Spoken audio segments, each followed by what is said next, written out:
58,881 ಮನೆಗಳನ್ನು ನಿಗದಿಪಡಿಸಲಾಗಿದೆ. ಆದರೆ 3,27,747 ಮನೆಗಳಿಗೆ ಮಂಜೂರಾತಿ ನೀಡಲಾಗಿದೆ ಅಂತೇಳಿ ಎಲ್ಲ ಸ್ಕೀಮ್ ವೈಸ್ ಡೀಟೇಲ್ಸ್ ಕೊಟ್ಟಿದ್ದಾರೆ. ಆದರೆ ನಾನು ಕೇಳಿದ್ದೇನಂತ ಹೇಳಿದ್ರೆ, ಅಲೆಮಾರಿ ಮತ್ತು ಹರೆ ಅಲೆಮಾರಿಗಳಿಗೆ ವಸ್ತಿಗಳ ಹಿಂದೆ 60,000 ನಿಗದಿಪಡಿಸಲಾಗಿತ್ತು ಗುರಿ.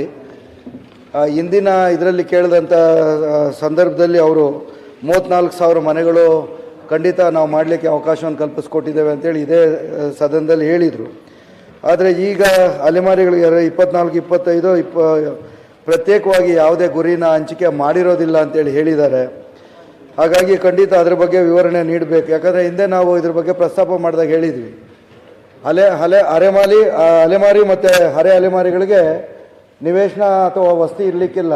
ಒಂದು ಕಡೆಯಿಂದ ಒಂದು ಕಡೆ ಹೋಗಿ ಜೀವನ ಸಾಗಿಸುವಂಥ ಈ ಸಮಾಜಗಳಿಗೆ ಗುರುತಿಸಿ ಅವ್ರಿಗೆ ಪ್ರತ್ಯೇಕವಾಗಿ ಸರ್ಕಾರದ ವತಿಯಿಂದನೇ ಏನು ವಂತಿಕೆ ನಿಗದಿಯಾಗಿದೆ ಅದರ ಮುಖಾಂತರ ಕಟ್ಟಿಕೊಡಬೇಕು ಅಂತ ಹೇಳ್ಬಿಟ್ಟು ಹೇಳಿದ್ವಿ.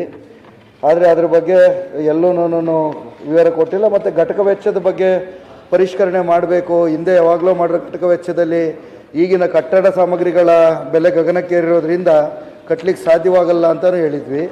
ಅದ್ರ ಬಗ್ಗೆನೂ ಮಾಹಿತಿ ಇಲ್ಲ.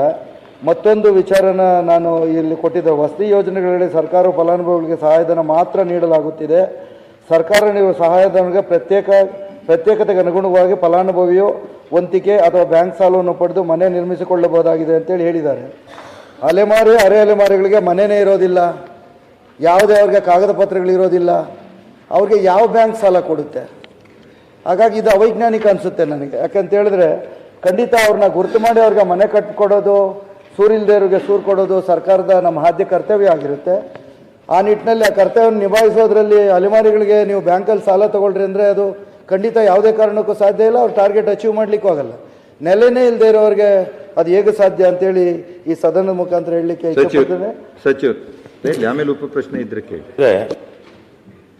ಮುಖ್ಯವಾಗಿ ಒಟ್ಟು ರಾಜ್ಯ ಕೇಂದ್ರ ಸರ್ಕಾರದ ಎಲ್ಲ ಟೋಟಲ್ ಆಗಿ ವಸತಿ ಯೋಜನೆ ಸಭಾಧ್ಯಕ್ಷರು 7,38,881, ಅದರಲ್ಲಿ 3,27,747 ಮಾತ್ರ ಅನುಮೋದನೆ ಆಗಿದೆ ಸಭಾಧ್ಯಕ್ಷರೇ.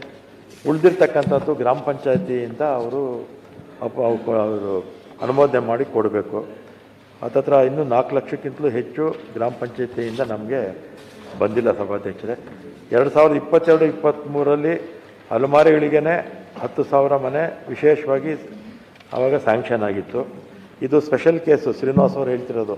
ಯಾಕಂದರೆ ಆದಾಯ ದಾಖಲೆ ಇದ್ದರೆ ಲೋನ್ ಕೊಡ್ತಾರೆ, ದಾಖಲೆ ಇಲ್ಲದೆ ಇದ್ದರೆ ಎಲ್ಲಿ ಲೋನ್ ಕೊಡ್ತಾರೆ?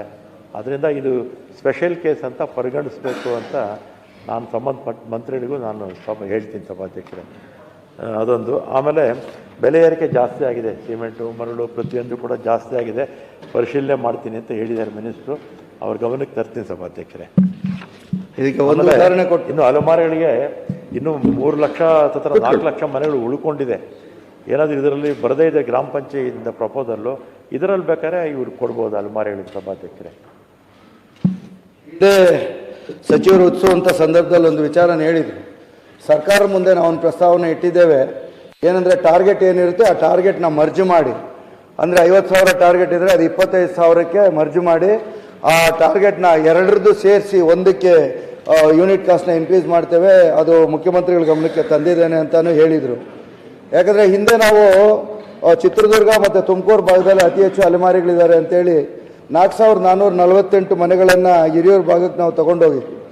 3,800 ಮನೆಗಳು ನಾವು ಕಟ್ಸಲಿಕ್ಕೆ ಮಾತ್ರ ಸಾಧ್ಯವಾಯಿತು, ಮಿಕ್ಕಿದ್ದೆ ಸಾಧ್ಯನೇ ಆಗಿಲ್ಲ. ಯಾಕಂದರೆ ಅದು ಒಂದು ಕ್ಯಾಸ್ಟ್ ಸರ್ಟಿಫಿಕೇಟ್ ತೊಗೊಳೋದ್ರಿಂದ ಹಿಡ್ಕೊಂಡು ಅವ್ರು ಇರೋವಂಥ ವಾಸಿಸುವಂಥ ಜಾಗಕ್ಕೆ ದಾಖಲಾತಿಗಳನ್ನು ಮಾಡೋದ್ರಿಂದ ಹಿಡ್ಕೊಂಡು ವೈಯಕ್ತಿಕವಾಗಿ ಯಾರು ಶಾಸಕರು ಇರ್ತಾರೆ ಅವರು ಗಮನ ಹರಿಸಿದ್ರೆ ಮಾತ್ರ ಸಾಧ್ಯವಾಗುತ್ತೆ, ಇಲ್ಲಾಂದರೆ ಅದು ಸಾಧ್ಯನೇ ಆಗೋದಿಲ್ಲ. ಆ ನಿಟ್ಟಿನಲ್ಲಿ ಖಂಡಿತ ಸಚಿವರು ಈಗ ಹೇಳಿದ್ದಾರೆ, ಇದೊಂದು ವಿಶೇಷ ಪ್ರಕರಣ ಅಂತೇಳಿ ಕನ್ಸಿಡರ್ ಮಾಡಬೇಕಾಗಿ ಬರುತ್ತೆ. ರಾಜ್ಯದಲ್ಲಿ ಅಲೆಮಾರಿಗಳಿಗೆ ನೆಲೆ ಕಲಿಸ್ಕೊಡೋ ನಿಟ್ಟಿನಲ್ಲಿ ಪ್ರಾಮಾಣಿಕ ಒಂದು ಪ್ರಯತ್ನ ಆಗಬೇಕಾಗುತ್ತೆ ಅಂತೇಳಿ ಮನವಿ ಮಾಡ್ತಿದ್ದೇನೆ. ಸರಿ, ಸಚಿವರ ಗಮನಕ್ಕೆ ತರ್ತೀನಿ ಸಭಾಧ್ಯಕ್ಷ. ಸುನಿಲ್ ಗೌಡ ಪಾಟೀಲ್.